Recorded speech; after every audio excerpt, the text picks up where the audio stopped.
So the academy, they reported back and they were so thankful for Garth joining the team. They were very happy about him being there, and they're actually really excited for the upcoming year just to have some things change.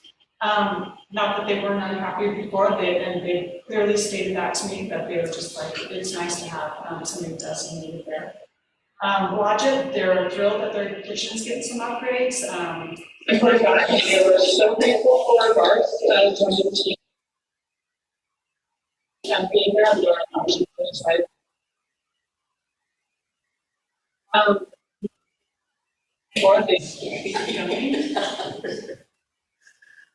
They have a new steel prep table and a new oven that was purchased through a grant, so they're happy about that and about the meals they're providing now. And parents and students seem to be pretty happy with free breakfast and lunches and stuff. So that was Blodgett. CPS, they love the new soft start that they had at the school to kind of be able to evaluate students and everything. That worked really well for them. They appreciate the district's acknowledgement that like they have 20% of their new kinders are coming in with an IEP, individualized education plans. But they feel like they have the support in place to move forward, so they're really happy about that. They love the coverage structure.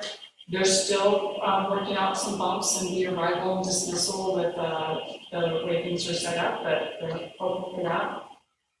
The elementary had a few technology issues that they're dealing with, but they felt that the new road, the parent pickup has gone really smoothly, and they're learning that new system and everything. They're happy about the sidewalk being extended and the no potholes, and they have a lot of new teachers there. They have about 6 or 7 new teachers there. And so they're actually excited that there's a lot of new people or a younger generation that's still interested in coming into the education system. So that was awesome. The middle school feels like they're excited about the new year. They're concerned about their short of their SPED, their special education. They need some support staff in that area. And they're actually excited. Are totally aware that admin knows that they're trying to work on this problem, but they know that they want you to know the adjustment's been tough on them, and so it's an area that needs some attention to. The high school has faced some challenges for the start of the school. They didn't have access to the district provided program Canvas until about 4 days into the start of school, which made in-service times very difficult, where that's our time to develop curriculum and work on our programs. So to not have that accessible to us was challenging. Is Canvas mostly special ed, or is it? No, Canvas is how we deliver our curriculum. Okay. It's aligned to OSU uses Canvas. It's how, and not every teacher at the high school uses it, but the majority of staff does, and the majority of staff uses the software the district provided. Okay. And so, and although I want to be very clear, even about the other challenge I'm going to talk about, there have been people that worked really hard to solve the issues, but I don't want to diminish the fact that the staff still had to struggle through those issues. So that it has been very, very tough for that. Also, the air conditioning in the building last 2 days, last 2 weeks. Very challenging, very, very, very challenging. With the new part of the building, newer part of the building, not having any windows that open, you can't cool it off in the morning to come in. So you are just hit when you come in, and then it's a frantic, like, some rooms had multiple huge box fans with ice behind them just to try to cool off the rooms. The gym, ice cold. Do you know what temperatures they were hitting? We didn't mark them, but it was bad. It was bad enough that admin was scrambling for huge trash cans of ice just to put them behind us. Back in the old school, before we did the 2012 remodel, there were times in September when my room would get 85. Yeah, it has been difficult. Today was the very first day the AC hit, and even though the temperatures have dropped for a couple days, it doesn't drop in the school because no window opens. And not only is the staff concerned about the safety issues around that a lot of the rooms only have one door that access and exits, even though they have a wall full of windows, that's it. So it wasn't even an option to even cool off your room in the morning to have that for students by the end of the day. And then especially, great, students left at 3:15, you have driver's ed, athletics, using some of those rooms to go over the film and everything. It has been challenging. I'd like the board to not only and they've been really working hard to get that under control, the air conditioning. Again, I don't want to diminish the fact that people at work worked really hard to get things better. It's still conditions that we're working in, so. What happened with it? Did you just quit by the time school started? I think it quit before that, and I'm not fully aware. I've gotten multiple reasons and then scenarios. I'm sure Susan's more aware, and I'm sure behind what you guys can talk about later on. But I think that you may have more information than I do. Is that, let me interrupt you really quick, Nicole. Is that something that's checked like in the summer to make sure all systems are working? Yep. So we knew it wasn't working? We knew it was working, and all of a sudden it just wasn't. went south. And so it wasn't a long-term, gee, oh darn, it wasn't working. It just quit. Is there a temperature threshold that you would say, oh, we need to release the kids early because of safety and? Yes, and we sent that information out when the heat was coming up, because there were questions from other districts about closure. Mhm. And were people going to do that? We also talked about the OSAA heat index for athletics, because they're very clear that if you hit a certain heat index, you don't Stop. practice. Yeah. And, we were talking about, they had a volleyball match one of the afternoons of that hot stretch. And it was kind of like, okay, you might have to look at it's inconvenient, but you might have to put it at the middle school and at the elementary school, simply because there's AC there to be able to do it. So there's an 80-degree threshold that then says it starts to grade in things about you have to make sure water's available or this, that, and the other thing. And so we had that out. And said principals for these couple of days, we've got to be aware and be prepared. Okay. So, And yeah, there is that very information. hard to provide some relief, but there's not much you can do when there's no air flow. Yeah. And so I would encourage the board to not only look at the windows issue in the newer part of the wing, and I'm talking about the 100 wing, for situations like the heat, but not only that, safety. But I would like to encourage the board to maybe even go through a safety evaluation, structural safety evaluation at some of the schools. And I think it's probably due, specifically at the high school. It would be great if that was put as a priority and maybe allocate some funds to encourage that to become a safe entrance and in situations like that. So I'd also like to encourage the board to continue visiting the schools. I think it's really important to our teachers. I know it is, I hear from them, to have you guys actually step foot into the buildings and speak one-on-one or in small groups or into larger, whatever it is, or just stopping by to see how things are going. If anything, like a minimum of twice a year of maybe doing some listening sessions, and I would love it if Susan would also do her own listening sessions, because I can't always convey, and sometimes I don't always want to be the one to say, hey, it would be great. I think it's really important that you hear directly from them.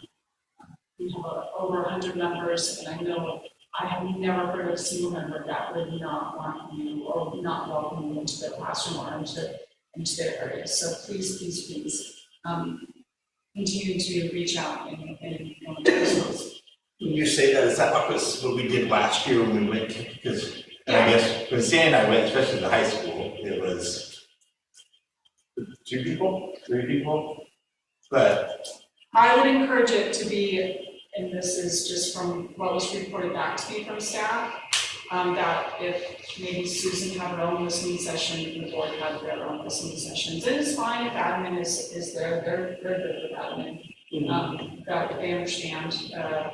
But I think it was more of just the comfort level, just even some of the staff doesn't even know that they're okay to approach you and have just a side conversation of like, hey, how are things going, that sort of thing. I think there's still apprehensive of what is okay and not okay, and Is it better to do those in the same format we did last year where we have a time, or versus just walking in and finding the principal? And is it better to invite the staff to a central location versus just walk? Because it seems like walking through doesn't. it always, I just want you to know that you're always welcome to walk through, that that is an option. I think the best situation would be to pick a time that teachers are there, but they don't have students, that maybe it's personal time that they can work in their classrooms, but if they know that you're in a location, the two of you in a location, that they know,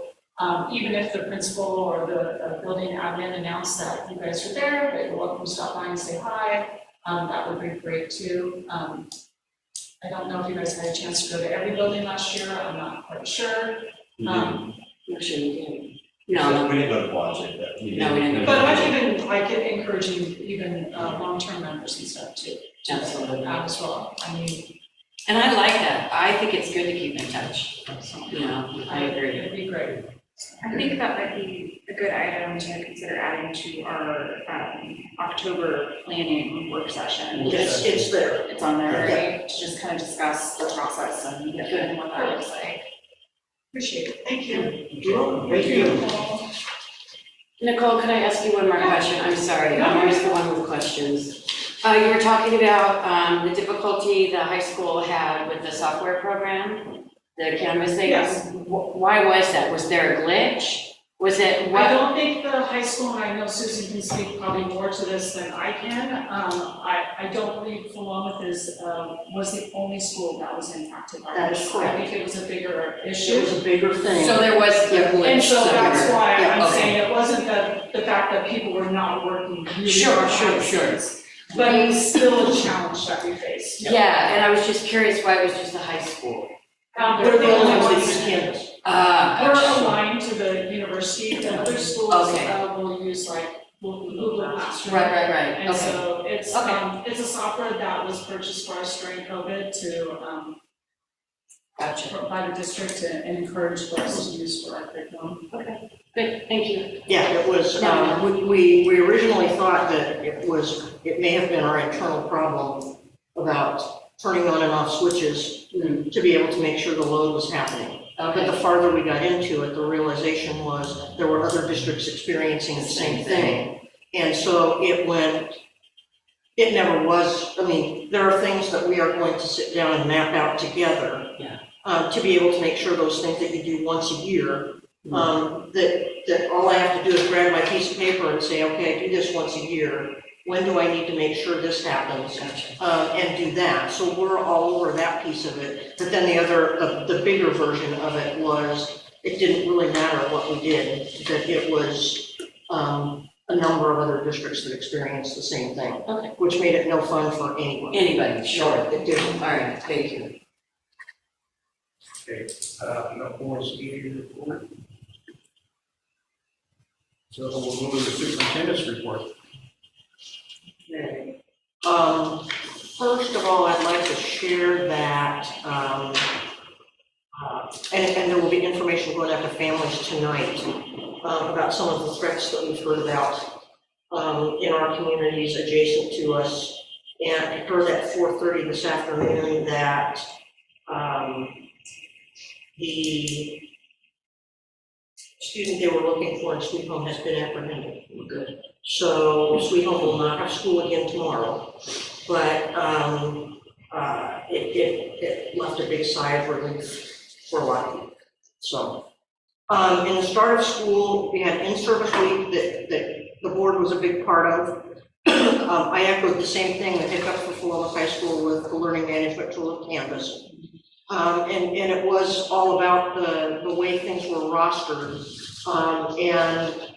Some districts just chose to put through teachers who were current, but if you had a new teacher, you were out of luck.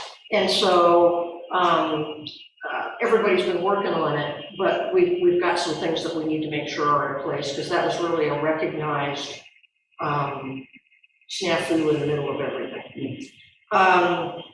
It's a big thank you to all of our individuals that after our morning breakfast, we did what we call a readiness roulette.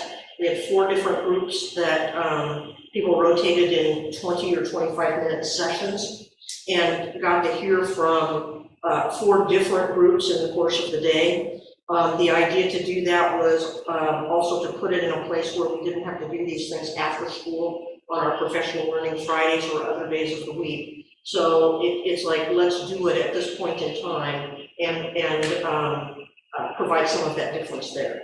The feedback I received was that it was very successful. People were happy to have something that was, especially after you've been in summer mode, to come back and have to sit for 2 or 3 hours is painful.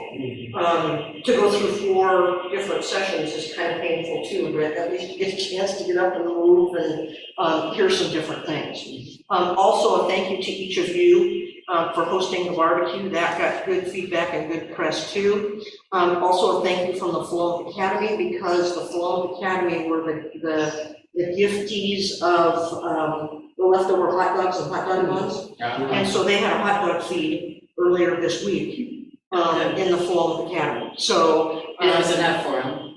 yeah, and it was just a nice way to be able to, with Garth being new, and kind of a fresh start, and they've got more students coming in person, that it was just a nice, let's get connected and stay together and those kinds of things. So it was really good. The crossing guards, I'm going to bypass on this one because I've got it on the updates for the construction updates. And so this has some of the same news, but we've got some updates that I didn't put in here. So the school district check-ins, I'm currently finalizing my meeting schedule with school and district administrators. It's my target to meet with every principal or every administrative team once each week during the course of the school year. And I'm happy to say that that's been pretty successful, is to be able to set that up. And sometimes we'll connect and say, nope, don't need to meet this week. And other times it will be, yeah, we need to. And so that includes each of our schools, student services, Jennifer as the business office, technology and facilities. So it puts me in a place of being able to be visible and in their spaces at least once a week, to be able to stay connected with what's happening and what the needs are, and really have some individual and personal dialogue. So I had the primary school and the middle school scheduled on a particular day that this year is calling me into some other work that I need to do on that day. And so we're having to do some shifting around, but we're getting it finalized. I put on here integrated guidance again. What that is that's our combination of funds that are the student investment account, the high school success act, et cetera, et cetera, et cetera. And we are getting ready to gather information for our submission for 2025, 2027. So we're working through the budget we have now for 24, 25, finishing up the final reporting for 23, 24, and also starting the process for the new plan that will represent 2025 through 2027. It will include the continuous improvement planning, which is something that doesn't accumulate funds. There's no funds attached to that, but it's something that we do. We started that out in our administrative retreat talking about the notion of our district goals. So we'll bring that back when we meet in October, and being able to actually get to the school level of saying, if the district believes this, then our school goals are going to climb to that. And so pretty exciting stuff. Everyday Matters, the money's kind of woven into everything. It is about attendance, and attendance at schools is a national problem, a national concern. And so that's something that we'll work hard on. High School Success generates a pocket of funding for us. The Student Investment Account generates a pocket of funding for us. Early indicator and intervention systems gives us a little small slice of money. Early literacy success, so the money we got for early literacy is now going to be subsumed into this planning process. Career and technical education, Perkins dollars, and the notion of career-connected learning. I crossed out the part where it says federal school improvement for comprehensive or targeted supports. There are schools that have been determined in Oregon and other states to be in a school improvement status based on performance in their school. Philomath doesn't have schools in that space, and so it's not something that we have to address or be concerned about. So that's why that's crossed out. So you'll hear integrated guidance quite often this year. So have they given you the new format yet? Because that was one of the sessions I attended at the summer conference, OSBA summer conference. They were talking about that, and they have very much streamlined the requirements for reporting. Okay. We all kind of go, yeah, very much, they're attempting to streamline the templates for reporting. Has that happened, or is that starting next year? That hasn't really come through. We're still doing the same reporting right now. Okay. It may be something that they're looking forward into the new biennium and the reporting there. That's probably In terms of how it goes. The struggle continues to be, and it's been reported by us, that even though these things are planned together, they are really reported on independently. And then when you get information that says, oh, we have this special initiative here that you can ask for money for, and it's competitive, and you can ask us, we just don't have the bandwidth to stay on top of all of that, let alone the reporting processes and protocols. So and that was part of their presentation at that conference. It was from ODE. It was part of their presentation saying that they are recognizing and trying to improve that sort of administrative burden, I think was actually the language that they used in the reporting. Yeah. So I'm hopeful. I am too. Jennifer and I would very much agree. I'm also skeptical, but I'm a hopeful skeptic, so. Back to school open house, which we're getting information out to families through the schools, and we'll put a district blitz out there on our Facebook page, is scheduled for next Wednesday, September 18th, and it will be a scattered time set in terms of start and end times. So for instance, Blodgett typically will do theirs right at the end of the school day and go a little bit later into the afternoon, and all the kids are taken home by families. We'll start with Clemens Primary School and Philomath Elementary School. They'll have an hour-and-a-half window, and then we'll start a little bit later for the middle school, and so it allows families with kids in multiple settings to be able to go to multiple schools, but only have to come out on one night. Yeah. It also allows our staff members with children in other schools to be able to go be a part of their own child's school. And so that's been the intention of that. I put the schedule in the packet, and I said in there, since our new school representation won't be assigned until we meet October 8th, if you have a particular school that you are targeted to get to or want to, I would just say plan to represent your current schools. And it doesn't stop you from going to multiple schools, certainly, but rather than trying to do a quick assignment of school support, we just figured that if you can only make one, go ahead and hit the targeted school you were part of last year. So the Philomath Citizens Academy, I have been asked to present next Thursday, September 19th. Unfortunately, the Philomath Citizens Academy only had 3 or 4 people apply to participate, so they canceled it. And they're going to try to run it again next year, which the times that I've done it have been very interesting and very rewarding. But that's has just been, people are extremely busy, and have a lot on their plates.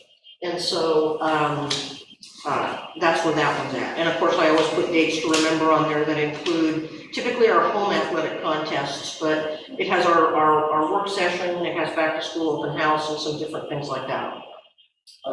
Bill Fair at Falmouth Elementary.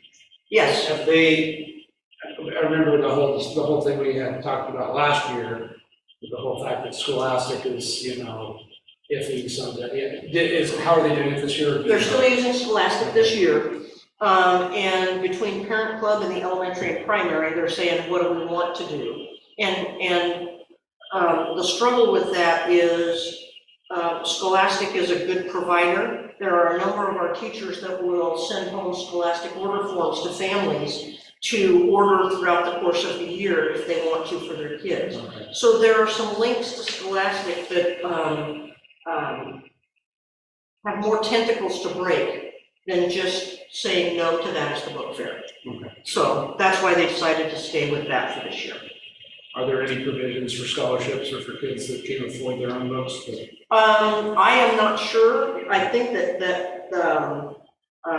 any of that comes out of, at this point, PTO. Yeah, we used to do book box for Okay. kids. Yeah, and so that's my hunch is that that's where it's coming from there. Okay. Great questions. That's my report. Thank you.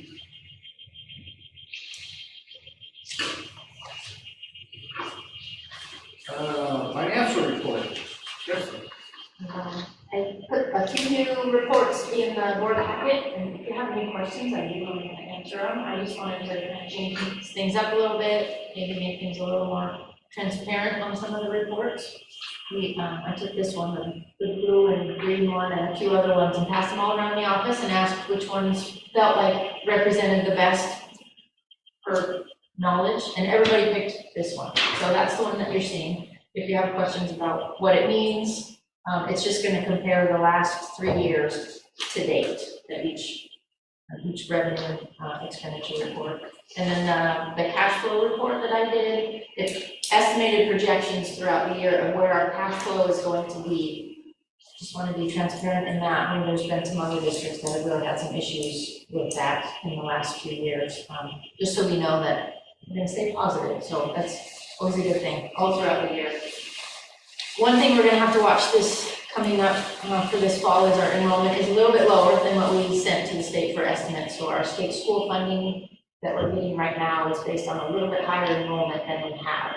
So we're going to watch it through this month, and if it stays 20 to 30 lower than what I estimated, we're going to have to just change our estimates. So that will reduce what we get for the year for state school fund. If the enrollment happened to go back up when we did the reconciliation, we would get it back. So just things to watch. What's the difference between what you estimated and what we actually have? It's about 25. Yeah. 25 students in the 25, district. yeah. Which, the way they calculate it for the ADMW, there's more weights for other pieces, so it's a bit of a calculation. But right now, it's overall enrollment, we're about 25 less than what I estimated. So, and at $10,000 a student, you can kind of quick calculation how much that adds up to. On another side, though, our food service, nutrition, with all students eating free, that has exploded. I just pulled the numbers to compare last year for the first 9 days to this year, and we have over 1,100 more breakfasts and 1,200 more lunches. Wow. For those 9 days. And so we just talked to the nutrition director today, and Is that a federal grant or state grant? Federal, yeah. So we're watching for supplies and storage, and knowing that we may have to increase some equipment purchases. We just looked at a new freezer for the high school. One of his concerns was that before, when they did a lunch, they could use a partial case for a meal. And now they're using at least one, if not 1.5 cases, so they have to order 2 for each meal, so they have to store it. So we just need space. And then we're checking, making sure we have enough staffing, so we're gonna have to watch that for the next little bit. But because the meal count is increasing, our claims will be bigger. We should bring in some more revenue to cover all of that. Was that grant, I know those go off the Farm Bill was extended, and not renewed, did they give you the term of that grant? Do you know that the free food will be for another year? 4 years. So they put it in the existing bill, okay? Yeah. My concern was if they cut off next year, we bought more equipment, and it was a 1 year thing, it would be. Yeah, it's guaranteed for 4 years, Okay. yeah. And we can reapply every year if we want to and piggyback, or we could just hold it for the 4 years and wait till the end to reapply. So it could be a rolling 4 years if we continue to apply for it. And was that grant, I remember reading about it because it came through the USDA Farm Bill, but it was a rural population grant, the population was under a certain thing, right? It's not all schools, it was just a. It's based on poverty levels and direct certifications for each Did school Corvallis district. get it? It must be fairly. Yeah. I mean, it's not just. Yeah, Corral, it was on the news at Corvallis. Yeah. There's a fair number of schools and districts that have gotten it, and the whole part of it is not so much that Philomath's poverty level has risen, but not significantly, but the USDA cutoffs have dropped significantly in terms of the poverty levels that are their thresholds. Oh, okay. And so between that, And the it has percentage. made a lot more people eligible. Another way it's supposed to help the farm too, because if you try for free food, it's supposed to help the US farmers on the flip side. So. And we did discover that Kings Valley is also, they aren't under our CEP provisions, but they had applied on their own. And so their kids eat free also, which it took us to the start of, it took me to the start of the school year to find that out, to be able to make sure, but they are eating free as well. Oh, that's huge. Trying to see how 100 much kids. our task force. I know, we interesting, yeah. Yeah, and attendance and everything, yeah, I think that we have a big. You mentioned of attendance, does that help attendance, because the kids, They're coming because they're student, maybe. yeah, because they come for breakfast and lunch, the ones that may not have come, or. Yeah, it's always a possibility. Makes a difference. The thing that we talked about this morning was the speed at which kids can get through those without any more eating. We're looking at scanners and open up, training students at schools to be able to use scanners, to be able to scan for their meal and go, instead of having to wait in a long line, because the lines are longer. So My sixth graders it's a never good eat, dilemma. never eat at school, so he saw there's like donuts, so he gets in line, he's like, don't ring before you go through the line. He said the first time he ever tried to eat, or then they ran out of something, and he got up there, they're out, and he's like, he's never tried to eat until last week. Definitely an adjustment. He'll get used to it. Yep, you'll get there. Find your way to the front of the line. Tell them to keep trying. It was like at our church potlucks when I was growing up, I was almost first or second in line. Yeah, heel toe, heel toe, heel toe, heel toe, get to the front of the line. Okay, And you asked about the HVAC at the high school, and I think, if I recall correctly, what happened is they realized it right at the start of in-service or middle of in-service week. And since it's so specialized, trying to find the right people to come and work on it, and we needed the purchase order. And then once we had the purchase order in place for them to come, getting that scheduled. So it was kind of a chain of events that delayed a little bit of a response, unfortunately. So they're there and hopefully are fixing. I was gonna say, but it's up and running or seem to be. Yeah, I think the temperatures were going down that first week of school, but I haven't heard an update, so I don't know what. It went on today, this afternoon, like you could hear You it could feel it. through all the halls, like, it was just like, Everyone just temperatures had dropped out. Just like rainfall. There's no flow, so today was the first afternoon that students and staff got Are we still having issues with supply chain issues and things like that left over from COVID, or is it pretty much back to normal in terms of getting supplies and parts and stuff? It's not, no, we seem to be getting supplies quickly, I think it's more getting scheduled on Okay. repairs, yeah. We've had a few issues in a couple of the other buildings too, just HVAC systems. It seems like if one goes, something else goes in another building. Epidemic. Well, they're all about the same age, right? Didn't a lot of them get updated at the same time during the construction? Yeah, so.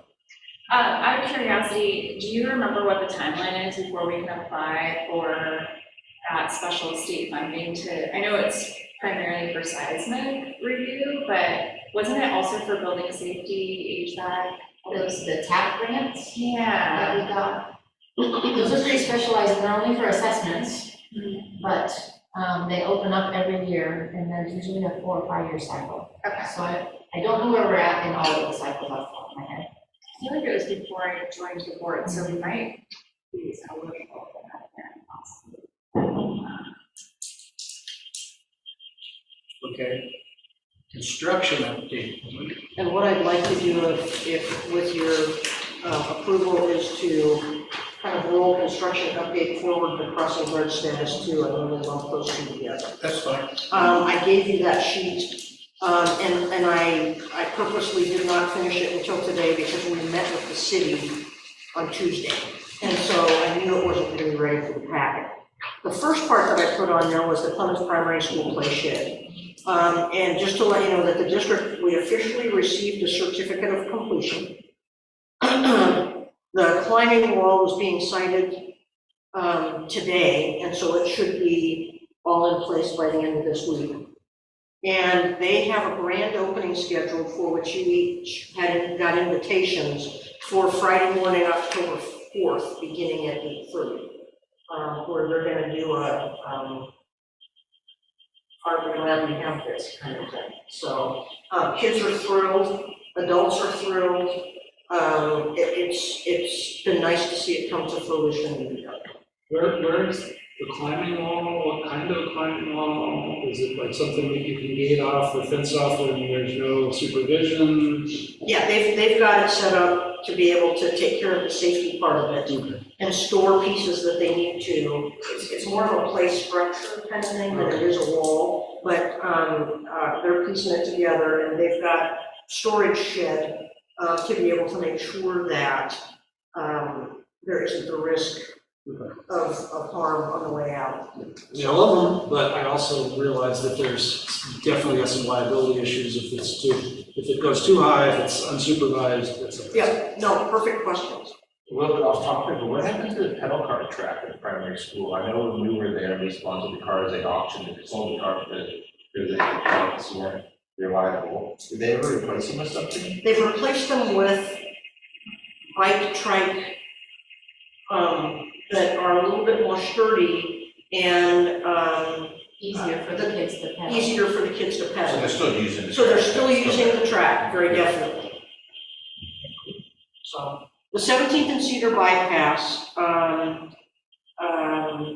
we had the meeting, like I said, with the city of Philomath on Tuesday to be able to follow up on where we are. I've been out at 17th and Cedar most days, until this morning when I had an umbrella and a stop sign and our attorney was calling me on the phone.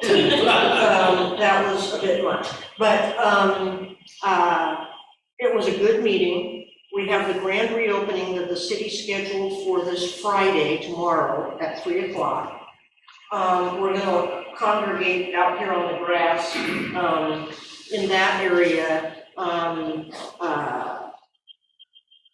Eats and Treats is gonna do cookies. And it's really just kind of a half an hour that we put stuff out to our staff to say if you want to be there, be there. There's no requirement to be there. And then the city has put together the agenda for that day. In that conversation, a couple of things came to the fore. Elementary school has noticed that the no parking signs with where they are placed are not highly visible in coming up this way. And so the plan had been to place them on the power poles, and they weren't, they were placed farther back. So they're gonna move those out to the power poles or somewhere closer to the street where there's greater visibility. And one place closer to the bus car cut-in area. At Clemens, the car cut-in is very pronounced. Out here, it's not, it's very subtle in terms of it coming in. And so we want to be able to make sure that that's absolutely clear.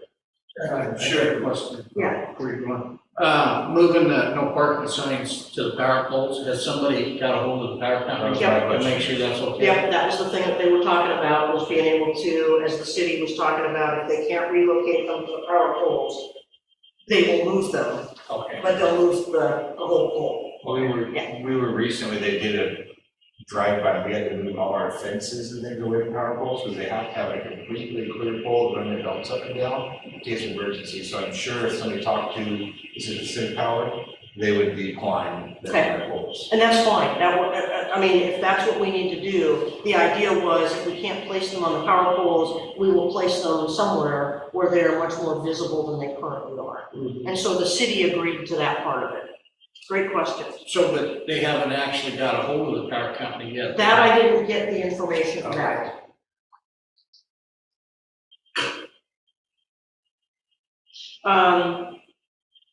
We've had conversation about, out at the side of the school here, that the grade with what they've put in there in terms of dirt and fill is not enough. And so at the meeting, there was agreement to have the city arrange for the topsoil to be delivered, to fill in that area between the sidewalk and the flower beds so that we can get to a better grade. And they've even talked about doing that in cycles of 2 or 3 loads, knowing that things will settle. And being able to do a little straw mix in there for right now, just to be able to keep it from becoming a mud pit. But that was something that originally the word was, well, that's not part of the project. You figure it out, school district. And so when they said yesterday, it's part of the project, it needs to be done to finish it off, we will take care of it, was a very nice message. They will plant trees along Cedar Street this fall, farther down by the crosswalk and beyond. The plan was to put some trees in there. The 17th and Cedar spot has currently stop lines at the 4-way stop. They are going to look into the possibility, it was suggested, to add crosswalk stripes at that place so that instead of just stopping. The interesting part about that location has been there are not a lot of students who cross there. There are a lot of cars. And of course, right now they're working on the sewer on the 17th and 18th. So we don't have access from there, which we will coming up pretty soon. But by putting the crosswalk signs there, because we're looking at, and it goes forward to what we're talking about with crossing guards as a possibility, and by being able to have the full lines there, it says that I think we'll be better off. And then also they're looking into the visibility at stops. So specifically at 19th and Applegate, there's a fence, there's a tree, there's a tree house. And part of that conversation was really, if it's within the parameters of distance and things like that, then there's nothing you can do about it. But the tree sitting there on the corner, we may be able to get that to be trimmed. And then it makes visibility better at that particular intersection. Our charge was to just continue to monitor for needs as they will arise for us. And so that's where we left that particular meeting. And I'm sure we'll come back together again. Talking about the trees, I have concerns with planting trees down here for the visibility of the motoring public to see the kids, and that it doesn't hamper their ability to see kids in that. That's exactly what I was gonna say. And we did raise that with the city, and We they did. said that they would be sure to plant the right kind of trees. Well, yeah. So if they plant the kind that they planted on Main Street, great. If they plant some of the ones they planted other places, But any Well, tree like is that. an obstruction, and it looks like a person, if you have nothing there, the trees are the stupidest thing, because then you see a thing. Yeah. If Right. there's no tree and there's a person there, you see the person. Right. If there's a tree, your eyes see an object, and you get used to seeing objects. Yeah. I'll certainly go back and raise that. The person that's there every now and then. Yeah. Yeah, then they become blinded Yeah, people. that's my biggest concern with putting trees there. I is, agree, because I was gonna bring Yeah, that we all up brought Good, that up I'm before. glad you are. too. I don't think I think it's a big safety thing. Yeah. If they wanna make it pretty, they could do low. Strawberries. They can put Strawberries. strawberries. Let's plant strawberries. There you go. I like it. Then the kids can go out there and pick them, huh? Or shrubs or whatever. But, yeah, low shrubs, ground cover, whatever, but Yeah, also trees are gonna come up through the sidewalk at some point. The roots. Yeah, and so Depends on the kind we of- will, I will take that back, very It definitely. depends on the kind of tree. Some trees do not send the roots up high. But you know what I'm saying, I mean, Okay. it still has the potential for regular Red sidewalk. rock. but in our initial conversation with the city, they said that they would plant trees that would not be a factor, so we'll wait and see what. And that they would be liable if it was a factor. Yeah. Right, they would take care of this. But I will certainly raise that, very definitely. Yeah, Yeah. because that's a huge concern, it sounds like from all five of us. Yep, agreed. Okay. As far as the crossing guards, we added a crossing guard at the space midway, in the bypass, so we have somebody there.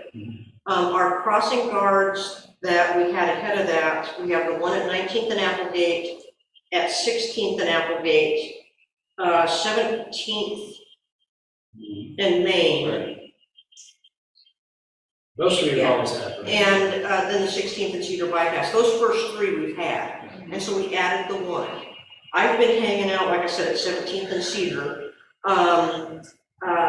The hue and cry that has come from the community is 19th and Cedar. Because if we've got people that are starting to come back through and around in that way, they're not going down to 19th and Applegate to cross to go to PYAC. They're wanting to go down that back way on Cedar, and then they want to cross right there at Cedar and 19th. And right now, there's only flags there. Right. And so, based on the input we've received, we've actually posted today for a crossing position at 19th and Cedar. Good. So that will go out and we'll get somebody out there. And we've got a temporary sub-request, if you will, for a position fill to be able to get somebody out there before we can do a hire, just to have a body out there. What that means then is the consideration right now is using flags like they have right now at the Clemens entrance, and the other side of the street is, the idea is students come by and pick up a flag and walk across the street with it and put it in. With the number of students who are crossing or not at 17th and Cedar, the thought was, for now, do we put flags at that intersection with painted crosswalks to be able to take care of the crossing at 17th and Cedar, place the guard like we've advertised for at 19th and Cedar, and we're still watching what's happening with traffic patterns from 19th and Applegate, and the toss-up about a second guard. There are some, I mean, it's contentious, is one guard enough, and is a second guard going to confuse people more, or is it gonna make it better? And so those are things that we're watching for. We've had some people say, well, gee, we could get volunteers to go out and be crossing guards. We The talked struggle about with, that yeah, the last struggle with getting volunteers out to be crossing guards is you're taking away a job night. Right. that we have on our salary schedule and our pay scale for people who can do that paid work. So that's kind of where we are right now, because the hue and cry that's coming up really is at 19th and Cedar. And that's been consistent. Sort of related. Have we ever looked into, or do we provide access to reflective vests for the kids that walk home? We've They're not with, really inexpensive. You can yeah, get them we've not with really kids. cheap. we have with the adults that are out to be able to have them. I'm just thinking about providing in the classroom for, how many, which of you walk to and from school every day? But how many of those kids would actually bring I it don't to know. school? Yeah, I mean, I think it'd be a lost cause. Yeah, okay, it's just a thought, We have talked about lighting at the intersections, and right now there's no funding, according to the city, and they're working on a plan with Safe Routes for All, which used to be Safe Routes to School, to be able to look at the possibility of lighting in some different places, because, for instance, this crosswalk down here, with no lighting there, I don't want to take a crossing guard away, even though you can take 5 steps and you're across the crosswalk. But because the traffic is moving pretty consistently through there, and really doesn't yet know entirely that they gotta slow down. I think it would be crazy to take our crossing guard away from there, even though it's such a narrow space. And so, it's kind of like, we want to keep the kids safe, and the pass-through of the roadway ultimately is very good for our kids. The drop-off at school is working smooth. The pickup at school is, working smooth. We're not having anymore people out of habit taking U-turns down by where the public works used to be. They're actually following through on the roadway, and they're starting to figure out their pathways to get there, to be able to make it work. And so we just didn't anticipate that there would be additional crossing guards for consideration in the mix. And that cost is on us. So, the kids' safety is gonna win, Right. very definitely, yeah. Okay. So what I remember from having my kids at the primary school, even what happens out here, is the kids crossing the street, half of them are walking home, and half, I'm gonna say, are impatient and irresponsible parents that are not willing to wait in line. And so they make their kid run across the street to jump in their cars, they can drive out. Is part of the problem just trying to educate the parents, either like, maybe Abby, send somebody out one day and say, hey, if you parked here, you were putting your own kid in danger. Because I remember watching the guys, they stop in the road, because I watch cars circle the block when I used to pick up my kids. They stop in the road, their kid runs out the eyes in because the parents aren't willing to wait in line. Yeah, we've, over the years, really been, and part of that is because this never went through, been really cautious about this. And so it's been very clear that you pick up your children on the school side of the road, period, end of story. If a kid runs across the street, they're stopped, we talk about it, we talk to parent, things like that. And we just need a body out there to be able to make sure those comments can be made. But is the issue with the kids crossing, are they getting in cars or are they walking home? That I don't Because know. I would assume that most children leaving the primary school, being kindergarten, first grade. No, middle school's also. But you've got the middle school kids that are coming through. Okay. That they're coming from the middle school, and instead of cutting down to Applegate to cross, they're hitting that 19th and Cedar, and they're gonna wanna head straight through. And it's gonna get worse when volleyball and basketball And is playing. okay, is the Yeah. kids going to PYAC not as much as them coming home as kids? And or you might have. It's going to Parents with kids PYC, that but live it's in school. also some of our middle schoolers and high schoolers that live back in that area, Mhm. as well as we have volleyball for 7th and 8th grade and basketball for 7th and 8th grade, that all the 7th graders practice and play their games at the elementary school. Okay, I was thinking. And that was the big thing, was you always started walking down Cedar and hop the Right. fence, Right. because it was better than going down to Applegate. So we know we're gonna see an increase in that way, and some of the emails that have come in from some parents are saying, because the traffic doesn't stop there Right. on 19, it's just a straight through, now that we've got a full-scale Cedar in the mix, it's just, it's another accident waiting to happen. Is there any Yeah. help from the city, like these overhead lights that flash out here on or wherever the highway is, on the highway, they have the overhead lights that flash when school's in session? Is there any help from the city? That's what we've talked about, and they don't have the money for the lights at this point. 19th is a county road, though, right? 19th is a county road, so we have to work with the county on that one to be able to do it. The other thing that's been a part of the conversation is out here on Main, the lights at that crossing section on Main are too high. Yeah. That any of the other ones are low enough that they're easily visible. Those ones, if you have your visor down, you don't see the lights flashing, you don't. Which And came up in that so survey. that's, with and the- yeah, and that's next on the radar. Okay. I was at a meeting today where the city said, this project came in at a higher expense than they anticipated, so the next thing on the docket is to make sure that those lights on Main are one of the next things to be done. And I just wanted to share an observation for the 19th and Applegate, possibility of adding a second crossing guard. One of the big issues, and I don't want to blame any particular age group, but perhaps drivers with less experience who are turning left on 19th onto Applegate don't seem to realize that when the crossing guard is stopping traffic this way, you cannot make a left-hand turn. Often there are kids crossing on both sides. Yep. And on is it the second or third day of school this year, I almost saw a little kid get run over by a high schooler driving a lifted truck. And that crossing guard ran into the intersection and was screaming and waving that stop sign because they were making a left-hand turn. They saw the kid over here, which is where the crossing guard was standing. They didn't see the kid on the bike over here.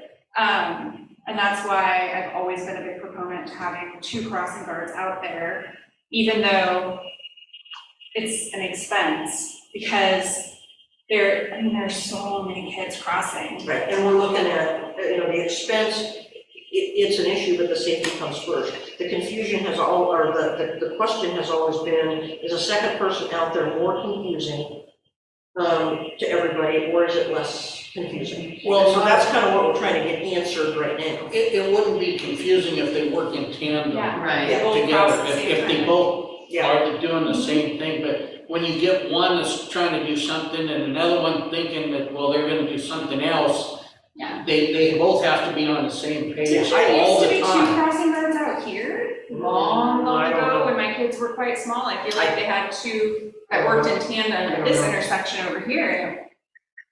yeah, I don't remember. No. It worked really well. Yeah. The other thing is, are we seeing more traffic going across 19th Street to get back behind the elementary school? We're seeing it on For 19th now drop-offs. because there's no access from 17th or 18th because of the sewer line. Right. Once 17th and 18th open up, that's the question of, will people start to use 17th and 18th instead of all having to use 19th to access Cedar?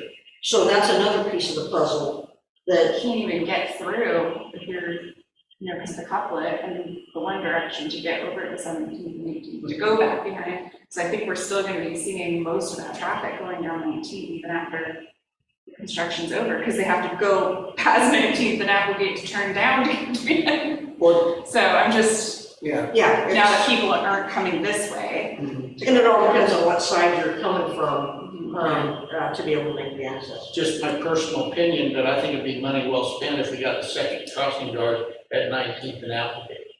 Just that was strictly safety terrifying. purposes only, Yeah. because all it takes is one mishap, Yeah. and you could have paid for a crossing guard for years. Yeah. And I agree with that, but I also don't want to have that take the place of a crossing guard at 19th and Cedar. No, that's It not would what just I'm be in saying, but addition what I'm to- saying is you need 2 Right. at 19th and Applegate, and Understood. probably end up with 1 at 19th and Cedar. Right.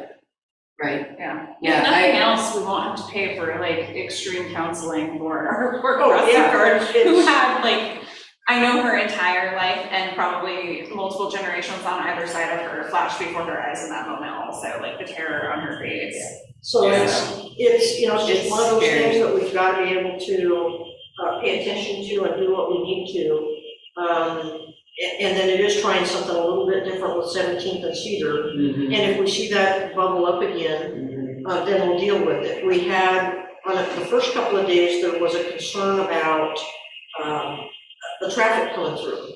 And one of our police officers stopped and said, somebody's just got to direct traffic. And it's like, well, we don't hire traffic directors, we hire crossing guards. Right. But we're not hiring a we can't, we won't do it, to hire a traffic director to move people through. But then in the last couple of days when I've been back there, even if there's 8 cars that are back from that intersection, it's not cutting anybody off, and it allows those people to remember, I've got to come to a stop and then go through. And so I've not wanted to be able to, unless we absolutely have to be able to avoid a traffic backup. Right. But I'm not seeing it anymore in terms of, having to push people through the intersection. And so they're getting used to stopping. On the south side of Cedar, that street's not finished. And so there's less cars that are gonna come in that direction. But it's just an awareness of where folks are coming from. Yeah, I'm like you, I've been getting, you know, a lot of very concerned parents. Yep. Going, we need more crossing guards, it's scary out there, so I'm glad that that's being addressed. Yeah, and you know, we've had requests for farther out, you know, like Chapel, and it's like, no, we're really talking about those areas that are closest and heavy hitters right by the schools. Right, And so, you know, we're trying to be thoughtful, and we know we can't say, darn it, we didn't plan on this, we can't afford it, because Right. it's our kids' safety. absolutely. And so when it opens that up, that was the reason today that we said, okay, we gotta open up this one of them. Yep. And we knew that it was gonna be on the docket to have the conversation about.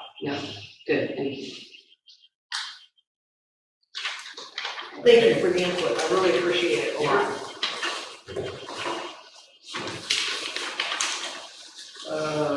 Let's see, we took care of the crossing guards and strategy and discussion. Region 10 OSBA board representative. You know, two people that always thought I got emails about two different people that want that Yeah. position, so. But things like this have come to the board before, and I just assumed this board not be involved in, you know, supporting one or the other or anything. We just stay neutral. You know, we recognize that people are running for these positions, but I'm not gonna suggest that we back one or another. I agree, I think if I you agree. personally back them, personally Sure. make a recommendation. Well, But we get to vote. Yeah, you can do that Yeah, personally, but as a board, you know, there's been a lot of things come to us over the years that, you know, they want the endorsement, the blessing of the board, right, and I I'm don't think not that's our interested business. in doing that Yeah. because it could put you in a bad light to a lot of people because you're supporting one thing and not another, and I just assume stay away from all of that. well, I agree, I think I don't think it's appropriate for us to endorse people. I just don't. Yeah. As a board. Yeah, Yeah. no, individually, we can do Sure. whatever we want as an You bet. individual, so. Yep. Well, and I think initially they were seeking a nomination rather than endorsement, but I believe they've both officially been nominated at this point, so. Well, hopefully by the emails that I read were more towards an endorsement, you know, of one or the other or both, and, When Clyde came to the meeting last month, he said he was seeking a nomination, but I believe at this point he has officially been nominated, so that's not necessary anymore. so. Yeah, and we'll get to vote in October, when OSBA sends out paperwork, I think it's October. So, okay, well, as long as everybody's kind of in agreement with that. And then everybody got the correction from OSBA that they were not endorsing. Right. He had sent it out through their system somehow. Yeah. and stuff, and As long as we all know that was just it looked like an innocent mistake, so. Yeah, okay, C3 is the state report cards. Yeah, I did this as, provided this information as an up and coming. This is something that is a part of our world every year. And it is the Oregon State Report Card. We're in the process right now of validating the data. And we're also in the process of providing the narrative commentary that is a part of this. And so the state has an obligation to be able to put something out for every district, every school. And there are some slightly different rules, if you will, in terms of what counts in the state's report versus every student. And so, for instance, when they talk about the state assessment data for test performance, they include students who have been in your school for the equivalent of a full school year, which is 1 day over half, and are enrolled on the first school day in May. So it's possible that I, as a student, if I've bounced around between 6 schools in the course of the year, I won't count anywhere. Sure. And so, but we want to know that data and where that is. And so it's really become, we look at this, but we also take a look at we've got to take the step deeper to be able to take a look at what it means for us. So for instance, I've talked about GED before, and at the Florence Academy, we have GED completers that don't look like graduates. But there's intent and purpose within that. Sometimes we will look at a district card and remember that it includes, at a high school level, for instance, it's going to include Florence Academy, Kings Valley Charter School, and Florence High School. If you look at each of those schools independently, you see some distinct differences. And so the state assessment data verification already closed. Our narrative is due next Friday. And then on that same next Friday, statewide assessment results will be released to the public. And so that will just be state assessment information from the state. You know, sometimes it's hooray, hooray, and other times it's not hooray, hooray. And we know that what we really need to do and what we're doing with our teachers and groups in schools is we're actually taking a look at those things consistently within professional learning times and things like that. So it's the opportunity to really be able to say, let's not let something in a media totally define us, and being able to move forward. So they consider data for state test performance, for state test participation. Ironically, each district is supposed to have 95% participation on state assessments. However, for the English language arts and the math tests, parents have an opportunity to opt their children out. How And many districts are achieving that 95%? Very, very few. It's very few, but then they come back to me and ask, or they come back to my peers and say, and how are you going to encourage people to do that? So I write a nice little piece of information and put it out there because we do our best. And we put out to tell families, it is helpful to us to look from a programmatic perspective more than an individual perspective at how we're doing as a system, which is helpful when students participate. But we can't, nor do we want to force the issue. We'll take it, another measure is regular attendance. On track to English language proficiency. So if I've been an English learner in a program, am I on track based on their series of requirements to becoming proficient in English? Ninth grade on track to graduate, the 4-year cohort graduation, and 5-year completers. Also, the other piece of the reporting is that they have buffers on either end. So if you were to have, they're never going to put 99% or 2% on any kind of a report. They're going to say greater than 95% or less than 5%, so that it doesn't distinguish, you know, in a difference like that. So some of those we're going to see.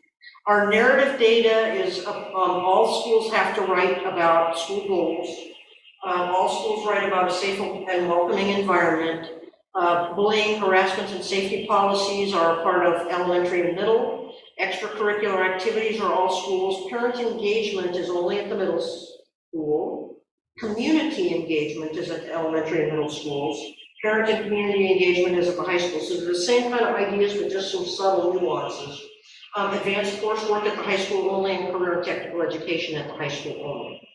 The other pages I added in there are the pages from 22-23, which are an explanation of how to read them. And I did that from the standpoint of, for instance, when you get into that and you see our demographics, this will explain what do those things mean when we take a look at it. And, you know, what does it mean when we say 76% of our license, and this is fake data, this is the state stuff, 76% of licensed teachers with more than 3 years of experience. We have 8 languages spoken in our school. There's 15% of our population that are English language learners. So I put that in there just as reference more than anything else.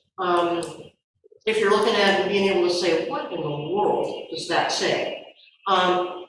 Next month, if the release has already happened, because the full release is supposed to happen sometime in early October, we will be bringing those forward to be able to share with the board. So this as a preemptive piece of information says, we're doing the validation of the data from the state. We're doing the narrative components, and we will be coming back with the final report. But this was kind of we know it comes every year, we know this is what it is, here's some information about it, and the actual will come. So. I can't recall, and I do read it every year because I'm a nerd, I read it before I was on the board. Is the narrative data included in that report, or is Yes, that? Okay. it is. Not so that I just, Okay, it wasn't in that sheet, but yeah, the narrative data they have, when we look at it to put things in, and it's my worst nightmare because they have character limits and character counts. And so I say to school A, can you give me the information here? And I'm sitting there going, damn, 86 characters over, what am I gonna do? You know, ampersands. which you know, we work on and be able to make sure that we can get it as close, knowing that it's not the full scale. This is everything we do. But yeah, they've got boxes on the lower sections of the report card that will have each of the narrative data sections Okay. that are actually on the card, which is a front and back or a 2-page document. So I just wanted to do the preemptive, it's that time again, it's coming, and if they are released by the next board meeting, you'll see them. If not, I'll make sure I share the information. And Brad will make sure he shares it too. Sorry, I had to do it earlier this morning.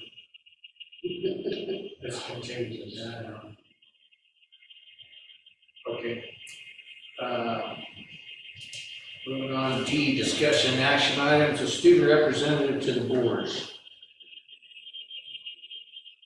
I have no idea what's going on with that because we approved the policy that it would be handled by the administration of the high school rather than by the school board. So I don't have an update on that.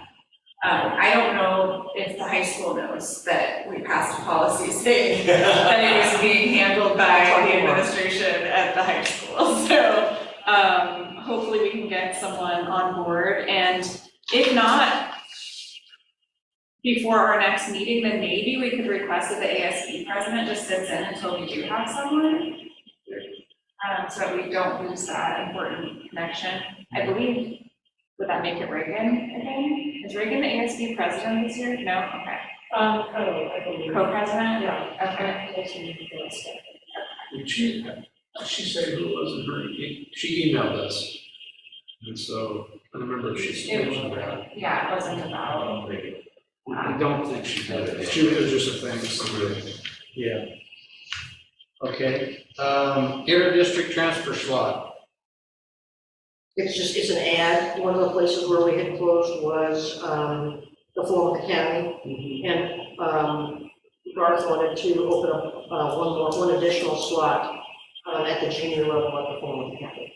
Can we do that? Yeah, we can do that our policy says we can do that at any meeting with the school board. Okay, well, I To be able to adjust those numbers. just want to Oh, make great sure that question, great question. everybody that's gonna watch this or listen to it or whatever understands that it's our prerogative to make adjustments like that.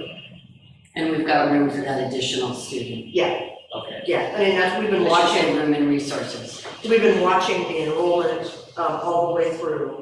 And I'm working through right now to be able to say how many of those students are inter-district transfers, kind of where are we at in our Fallen kids versus inter-district, and really taking a look at that 25 to be able to say what are we seeing and what do we need to check on and where are we? So we have wait lists for inter-district transfers right now? Michelle says not at this point in time. We haven't had to deny anybody. do we need a motion for this? Yes. I would so move. I will second that. Okay, it's been moved and seconded to amend the inter-district transfer numbers. All those in favor? Aye. Opposed? Motion passes 5-0. Okay. Moving on to meeting closure, the next meeting item agendas. There's one on here to approve the District 22 assurances. which happens every year, correct? Every Yeah. year. So, I'd also like to look at our little cheat sheet that we have for what we need to do each month. Right, and that was And- something that also had our Bring anything Yeah. forward off of that, Perfect. that needs to be taken care of. Are we still, is it still, our best option of getting a picture taken, is it the picture day, the 25th at the elementary school? Yes. Is that still the best one? Okay. What time does that start? 7:40, between 7:30 and 8:30 a.m. That's when it is, or that's when it starts? That's when it is. Okay, so it's only that 1 hour? Okay. It'll take them longer to get all the elementary kids through, but they usually will start, because the kids don't start till 8:15 or 8:10. Yeah, I think I had it done at 7:45 is what it had said before, 7:45. Oh, okay. I'll send For out some another reason. email. Okay. So that would be 2 weeks from yesterday, correct? The 25th. Yeah. Okay. I was just trying to run it through my mind. You've got your calendar. Wait, I had to ask my phone what day of the week it was. It's on earlier when I was Wednesday. driving. I think No, that's for the today. pictures. I had to ask what day today was. How quickly I fall apart. For next meeting agenda items, can we further talk about Nicole's request about we've talked about this last year too, doing the walkthrough, safety of the buildings, and we talked about it last year, and as far as I know, the board never got involved with Well, is that. there a safety committee? Does the district have a safety committee right now for that kind of thing? We do, and our encouragement is to be able to say it can't just be our custodians and campus stewards. It's got. Back in the day, I was on the Yes, safety it's got to committee have for a couple district of years. representation. As a teacher, I was a teacher. I mean, it's got to have a broader base. Yeah. Well, for some reason, I was thinking Ryan and Joy were gonna get together. Yep. And do that, and like I said, we talked about it, but it didn't. But it doesn't do any good, it should be a licensed contractor or a safety inspector who's walking through, like I was gonna go through with Joey at some point to look at like age of different stuff and look at food, but for a true safety inspection, it should be somebody who knows what they're looking at, it should be a licensed contractor that can go through and look at stuff, because, yeah, I mean, look, us walking through, somebody can point out something, the contractor's job is to figure it out. My point being, we need to act on it, not just talk about it. Yeah. Thanks, We, Sandy. huh? I said, thanks, Sandy. Yeah, I mean, I think we do, I think it's so important, and we can talk about it, but we need to, That's why I asked I for will the put you in charge of it. because I can pay for I that. don't need to be in charge of it. I'm in charge of suggesting it, Okay, and backing up what Nicole had asked, so I think it's legitimate and very important. all right. No, that's good, Yeah, we thank do. you. Anybody else got anything? So maybe we can have information to share about the action on that? Yeah. At the next board meeting, or at the next meeting? Yep. Thank you.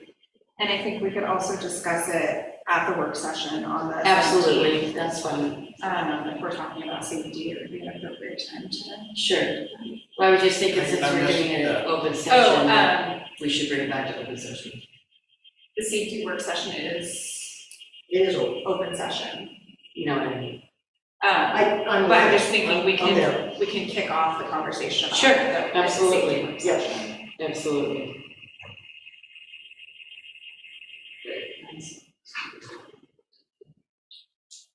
So, board thanks. I've got one. Two, thank all the teachers for coming back to work this summer. And I understand at the elementary school, middle school, there's a puking bug going around, so the janitors have to clean that up. Thank you to them. My kid stayed home when he was puking today, but both elementary and middle school, I hear there's a puking bug. Which was a lot, wait to the second week of school. Yeah, Welcome back. welcome back, yeah. Yeah, welcome back. Well, and to kind of tag on to the first part of that, and hopefully we won't tag on to the second part of that. Just, the welcoming faces, the barbecue was fantastic, getting to see everyone and talk to them and engage my social skills a little there, was Yeah, while the rest of absolutely us were wonderful. working. Yeah, barbecue, everybody was thanking me, and I'm like, do you see what I'm doing? I'm just talking. We didn't get I'm to make talking up, and just so talking. you know. And I said, out there at the grill. I did pass along all the thank you messages. Yeah, But it was really wonderful, and to just see how excited people were. Had some meaningful conversations that are always wonderful, and then from my perspective as a parent who only has one kid in the district, which is bizarre now, the middle school staff and teachers have, as always, been really tremendous this year. Mr. Panico is an angel on earth and helped with some scheduling issues, and Richie helped us figure out how to open the locker, because no matter how many years I've opened lockers in schools myself, I can never remember, is it right, right? Is it left, left? Which direction do we go? So he showed us how to do it again. Yes, he had to show us last year. Isn't it right? He never has to do it again. It's our last time. The ones at the middle school are a little trickier than a standard locker, because they like open a little differently, but. When I was in middle school, I disabled mine with a rubber band and the mechanism inside, and then just put a padlock on it. It's not a bad idea. I don't think they're allowed to put padlocks on their lockers. You can if you provide the office with a key, Oh. because then they can ask, then they can get it. But I just, being welcomed in the building as a parent is just, it's wonderful, all the smiles, and even if maybe they're a little bit fake because it's 7,000 degrees and in a building with lots of middle school underarms, it's greatly appreciated, so thanks to everyone. I want to thank Nicole for always being present. Oh, sure. You stick it out through the worst of it all. But I also wanted to thank everybody for their welcoming and gratitude with the barbecue. That is absolutely a highlight for me. I love that. And I'm hoping to sort of thank in advance.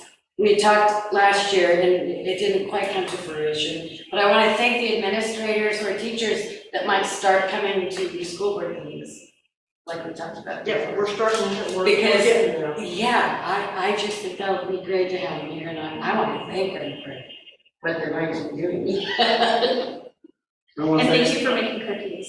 Oh, you're welcome. My I say I want to pleasure. thank Sandy for snickerdoodles. You're welcome. My pleasure. And all the staff and everybody that got us off to a good start to the year. Oh, yeah. So much work goes into running a school district, but it's, getting all the parts moving and working together is amazing that it always happens. Well, and the ladies in this office, I mean, I don't know if anybody could do it without them. Oh, for sure. So, thank you guys. Yeah, we absolutely did. Poor Michelle gets a lot of weird emails from me. She just phone calls for me. Are we? I'll go back to my normal thing of thanking everybody in the district, because it takes everybody to make it work, the office personnel, the teachers, classified. The first thing that I noticed when I walked into the high school for the barbecue was the floors. Yes. I mean, they were outstanding. Yes. You know, you walk in and that's the first thing that was there was just the polish on those floors. Gotta hand it to the custodial crew, you know. Did you take your shoes off and run and slide in your socks? No, I didn't. But you could have missed opportunity. But that's the first thing that I noticed, you know, being back in the district was the polish on the floor at the high school was just outstanding. But everything else was good too. I mean, it's not that anything else wasn't good. It's just that was the eye catcher when you first walked in. Also like to thank the rest of the board for participating in the barbecue. I want to thank the donors, who I will state here: Consumers Power, Patrick Lumber, Benton County Schools Credit Union, Citizens Bank, Gary White Insurance, Fulham Liquor Store, Fulham Chamber of Commerce, Mainline Pump, Ryan Cheek, and Sandy Herring. Now Ryan Cheek, he's kind of marginal on the list because he supplied the burgers, but somebody said that they paid him for them, so. But it was good local beef. Yeah, very nice. And the hamburgers were outstanding. Yep. very perfectly cooked, no hint of Yeah. singed glasses. And the one those were all businesses and people who, and I'm not sure what you did, Sandy, but, that donated money. Other than making cookies. So she donated food. A little bit of this. Well, I didn't know if you donated money or whatever, but Sandy did make all the dessert type things, you know, the cookies and everything like that. And then I also want to make sure that we don't miss True Value Yes. because they donated the briquettes to cook the hamburgers, so Did Markup's make a donation as well? not that I know of. Oh, okay, I thought they had last year. Well, last year they did. And Frolic did last year as well. Yeah, but the person that goes out and does this fundraising tries to get different businesses Right, each gotcha. time, so he doesn't keep going back to The the well all So the he time. was the person. It's just Yeah. the random community person. So anyhow, that's why, you know, a lot of them are different, some of them are the same. Gotcha. Because I don't Spread I don't the, want everybody to have to dig Every into the year, pocket every every year, year. you know. Yep. There's enough businesses in town, hopefully, that everybody will help out, so. But if they choose to donate every year, we're welcome. Well, yeah, I'm not gonna turn it down. And Yeah. there's a little tidbit to this from the office here that, we have nearly half of what we raised this year left over for next year already, so, Oh, fantastic. you know, it should be pretty easy to Great. pay for everything next year, so. I don't know the timeline on it, but Benton County Schools Credit Union helps us with this every year. And they're building a new facility Yeah. that they will own rather than lease down behind Dollar General. So, Oh, yeah, it'll be on Applegate, it'll face Applegate, I think it'll face. Seventh and Applegate. Seventh, yeah. So they, I don't know if they've completely broken ground yet, or I know they. Well, they dug it out and backfilled with rock and then dug out the excavator for the foundations. So they're quite a ways into the process. They'll be moving there within, probably by next summer. Yeah, I was saying, right, next summer we should have everything done. And then a lot of the facility versus just renting, as they are right now. Yeah. And then the pharmacy will move over to Applegate as well. I don't Yeah. know exactly where, but. They're moving, right across the street from the Philomath Library. Oh, And then right. into, Oh, Right. well, they've really outgrown where they're at, I mean. Oh, yeah, traffic is horrible for the drive. Well, yeah, trying to get through the drive-through is Oh. horrid. Yeah. And if you don't wanna get into the drive-through and you wanna try to park in there, Forget it. you can't, the people in the drive-through won't let you into the parking lot. And now I see they posted signs on the other side of the parking lot that the pharmacy vehicles are not allowed to park there. Oh. Yeah, they posted that, so Oh. you will be towed if you're parked over there on the other side. Is that by High Needs and Treats that you're talking? Huh? High Needs and Treats? No, the other no, building. the same Oh, parking lot, oh, yes. just yes, where yes. that other business is to Correct. the west. Right, That row of parking there, it's posted no parking for the right. Phones No Pharmacy, pharmacy so. parking. Are they moving to the old clinic building, is that? No. No, they'll be building. I don't know if they're doing this real quick. Are they building a new building down there? That's my Okay. understanding. It's not in the works yet, but that's. There's an empty lot right across Yeah, the there's street a lot across the from, street from the from library. the library, that's where they will build. Oh, Yeah. okay, That'll be awesome. all right, anybody else have any more board things? Okay, board requests. I have one. No more 90-degree days? Yes, yeah, really. Sandy, Yes, we started something last spring, and we were gonna come back and revisit it this fall. okay, For the coffee with the board type thing. yes. So you missed out on this last meeting. Oh, okay. No, don't feel bad. So, Chris McMartin and I had talked, and he's trying to do not really a town hall, but a meet and greet with different facets of city, and invited the board to go to that, so that it could be sort of a round table or whatever. So that's happening October 12th at Timbertown. Make sure I got that date right. And Oh, sorry. that's okay. And, yes, that's the 12th, from 9 to 11. And so I said I would be there. Now, I'm glad you brought that up though, Rick. So I don't know if we want to do something separate from that or see how the reception is for that, because When we did it before, there just weren't very many people there. Well- We had a couple of people, but if we want to do our own, I'm certainly open to that. I mean, just my first thought would be, it might be better to tie in with them. That's- Because we yeah. have the possibility of more people there Right, that will be there for their things that they're doing. Will, kind of give them access to us that maybe they didn't know we were doing something. exactly. And so, That I think it'd be a good idea to leave it tied together, at least to see how At it least for a couple works. of 3 months, and that was my thought, and that's why I asked Chris if we could kind of jump on board with that, but at least for a couple of trials. Yeah, so does anybody want to volunteer for the 12th? I am. I planned to attend.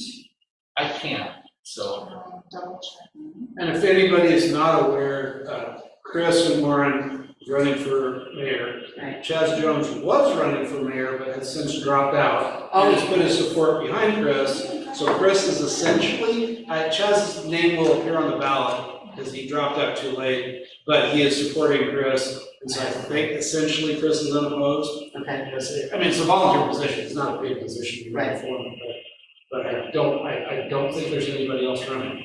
I think you're I right. don't think so. Okay, So anyway, we are tied into that, Rick, okay. for the 12th. No, it's fine, I wasn't here and I didn't. No, I know, so- and I meant to tell you about that, and I apologize. So Sandy and Aaron, you guys are both, you two are talking about. Yes, Okay. and Okay. also because there would be no discussion, decision-making, et cetera, according to the training that I attended over the summer, more than only 2 of us can attend, as long as we're not discussing business or making decisions. Because it is a public meeting of the public, in the public space of the public.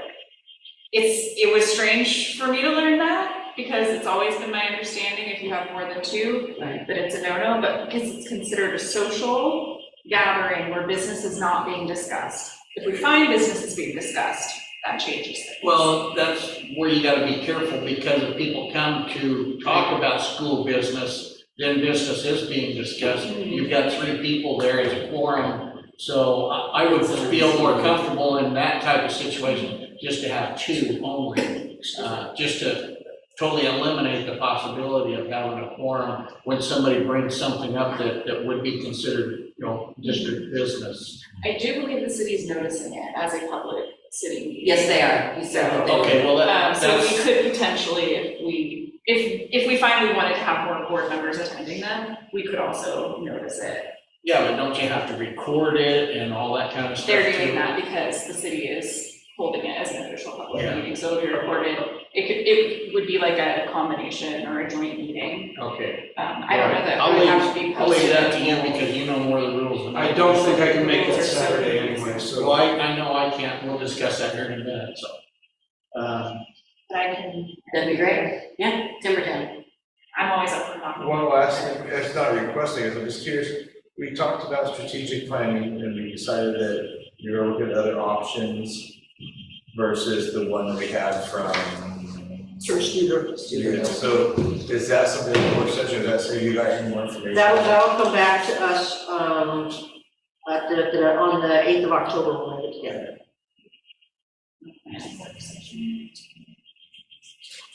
Okay.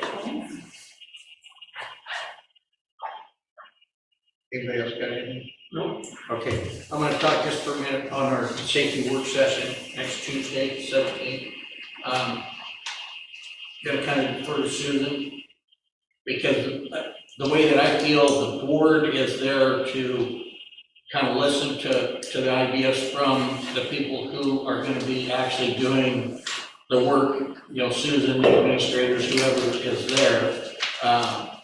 They'll be throwing ideas out, having discussion. The board can jump in any time, but I'm thinking that the board will kind of sit on the edge and just listen to what is brought up and, throw our ideas out there if need be.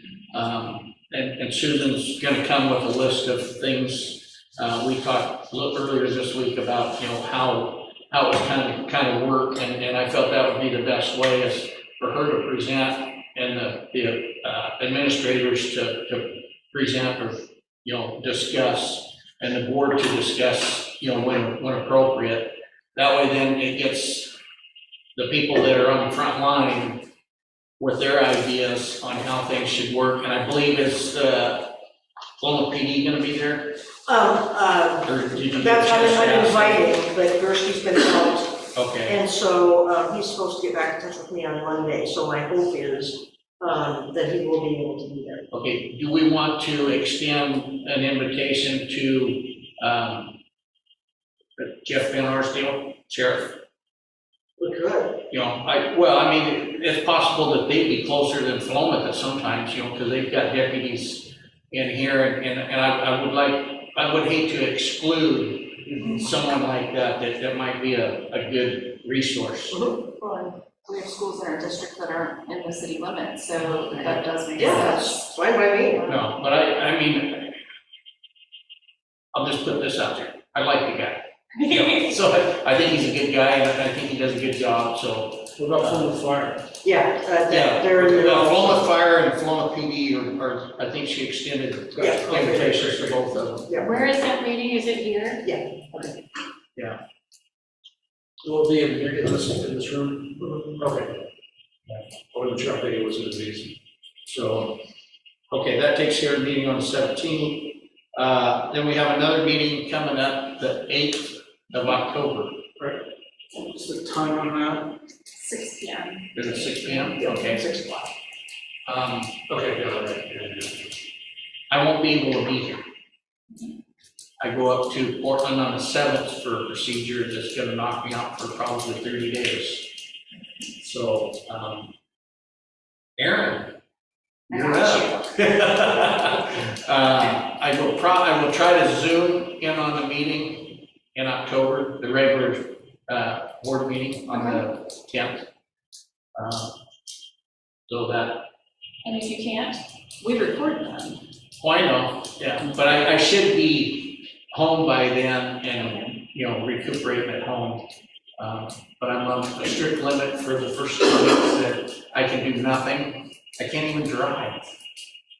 So it's gonna be hard for me. You get to be a passenger Santa. Yeah, but I'm not really gonna be a passenger. I'm gonna be kind of homebound for the first 2 weeks, and then after that, then I can slowly start venturing out. So anyhow, that, just so everybody knows that that's coming up. So yeah, you'll be I got it. sitting over here. Or I'll pretend to have it. There you go. Nobody can tell the difference. But yeah, I just want to make everybody aware of that I have a thing coming up that I'm not going to be available for some of the meetings there first part of October, basically all of October. But I can Zoom in on if we do that, so. But I probably won't feel like it on the 8th because I won't come home until the 8th, so that's where that's at. So let's all keep Rick in our thoughts and prayers and send you good healing vibes the whole way. Yeah. When are we doing second Thursdays? Second Thursdays. Unless otherwise. Yeah. Okay, just wanna make sure, so I didn't, for whatever reason, I didn't put our board meeting on it would be the 10th of October on the calendar. Yeah, 10th of October. So, if there's nothing else, adjourn. Thank you. Yep. Oh, so I lost my whole that's on calendar. Tuesday, if you wanna, just plan on that, Oh, you know, and be. Are you kidding? I'll be there, you know, because the board will be there. No, October 8th is the work session. Okay. Yeah, October 8th is the work session. And I appreciate it, I appreciate it. And I was feeling, But, I'm certainly ready, because I want. It was only school board and. Well spent. I don't want to just have a meeting, just to have a meeting. Yeah, but anyhow, It's been a bit of an put out adjustment, tonight, the that meeting is after a year and. kind of where it's gonna be and how it's gonna go. Okay, I appreciate that. So there won't be any, we get to the meeting and think, oh, well, what's So I had to like go on the board. Yeah. oh my gosh. So So yeah. did they, did you get a See. severance back? Yes, I got severance and I took out my PTO, so Oh, good. we're good that way until. So you're good.